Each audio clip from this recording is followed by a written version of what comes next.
Kerap pula aset-aset Cina ni menceroboh perairan kita. Tak ada tindakan ke?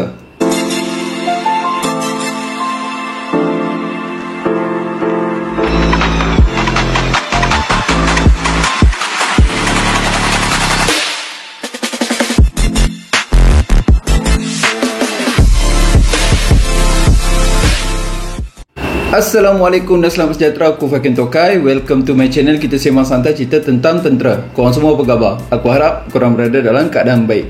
Kepada yang kali pertama sampai ke channel aku ni, aku ucapkan selamat datang. Untuk makluman korang, aku seorang pesara tentera. Jadi aku kongsikan cerita-cerita berkenaan tentera. Kepada yang belum subscribe, aku harap korang boleh subscribe. Yang dah subscribe, aku ucapkan terima kasih.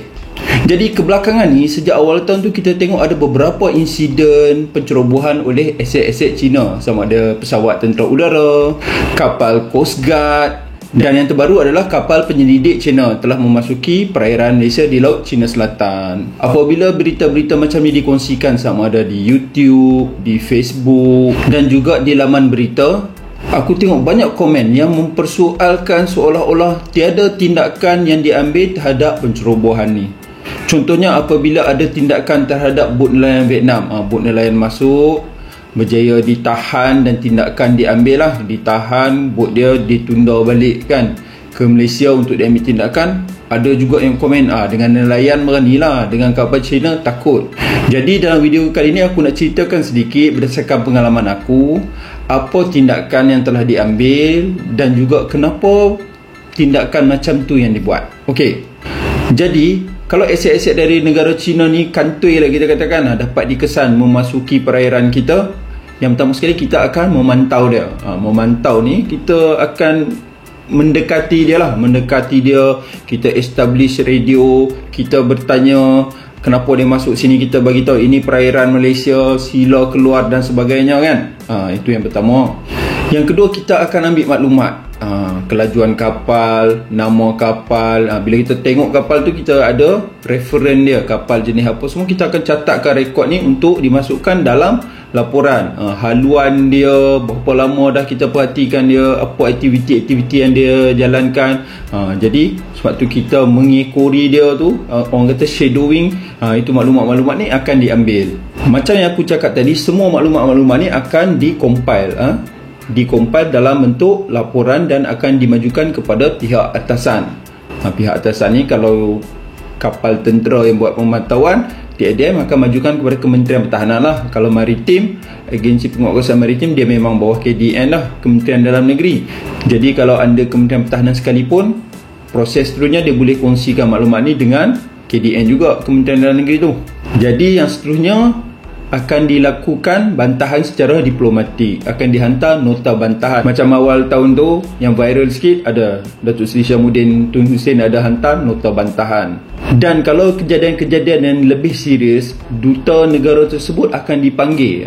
Duta negara tersebut akan dipanggil. Duta ni dia bertugas di negara kita. Duta negara China contohnya dia bertugas di Malaysia. Jadi dia akan dipanggil oleh Menteri Dalam Negeri. Itu contohlah antara tindakan-tindakan yang dibuat. Seterusnya, takkan buat itu saja kan? Takkan buat itu saja setakat ikut teropong, ambil maklumat dan hantar laporan. Okey, benda ni terjadi sebab kita ada ROE ataupun Rule of Engagement. Rule of Engagement ni adalah SOP lah, SOP. Panduan nak kena buat apa bila kejadian-kejadian macam ni berlaku. Dalam ROE ni mungkin ada cakap kita boleh menggeledah, boleh juga menembak, tetapi situasi semasa waktu kejadian tu berlaku tak membenarkan kita bertindak macam tu. Maksudnya ROE ni biasanya dipengaruhi oleh tindak tanduk penceroboh. Kalau penceroboh tak ada membahayakan kita, jadi kita tak dibenarkan membahayakan penceroboh balik.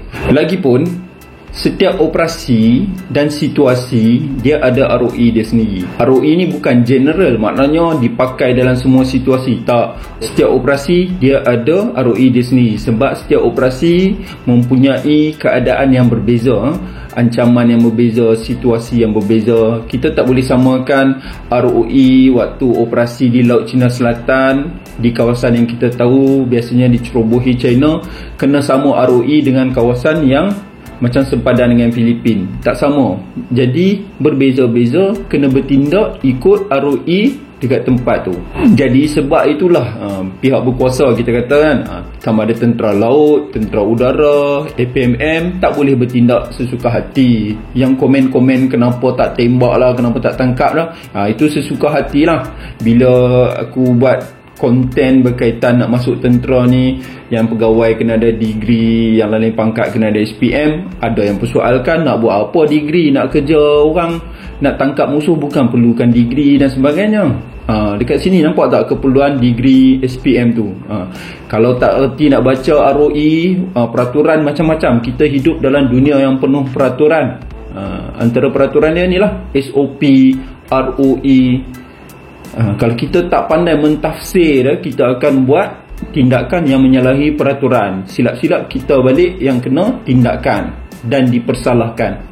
Apabila kita bertindak sesuka hati, tak ikut peraturan, tak ikut SOP, tak ikut ROE, kejadian boleh menjadi lebih buruk dan akan menimbulkan ketegangan. Silap-silap perkara tu daripada pencerobohan dan kita mengekori sahaja, akibat tindakan yang tak mematuhi ROE boleh menimbulkan kejadian yang lebih serius, tembak-menembak, dan boleh mencederakan dan juga boleh menyebabkan kehilangan nyawa.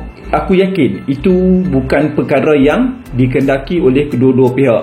Ya betul, memang ada sedikit ketegangan sebab pencerobohan kan.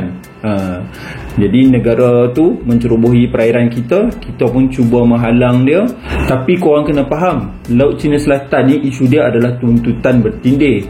Masing-masing ada dia punya fakta masing-masing untuk menuntut jarak-jarak laut yang tertentu tu seperti yang masing-masing tuntut lah. Tak ada satu pihak lagi yang betul-betul dapat mengiktiraf laut tu bahagian siapa. Sebab tu kejadian macam ni berlaku. Seterusnya, polisi negara terhadap negara lain pun tak sama. Tiap-tiap negara kita ada approach yang berbeza, pendekatan yang berbeza. Sebabnya hubungan diplomatik antara negara memang berbeza-beza. Hubungan kita dengan Thailand berbeza, hubungan Malaysia dengan Vietnam berbeza, hubungan Malaysia dengan Brunei berbeza, hubungan Malaysia dengan Filipin berbeza, dengan Indonesia berbeza. Jadi pendekatan terhadap tiap-tiap negara ni berbeza-beza. Apa yang berlaku antara Malaysia dan China ni, apa yang korang tengok ni adalah pendekatan. Pendekatan antara Malaysia terhadap isu-isu berkaitan China. Jadi atas sebab-sebab yang aku jelaskan tadilah punca kepada apa yang korang tonton di media sekarang. Pencerobohan, tindakan yang tak keras.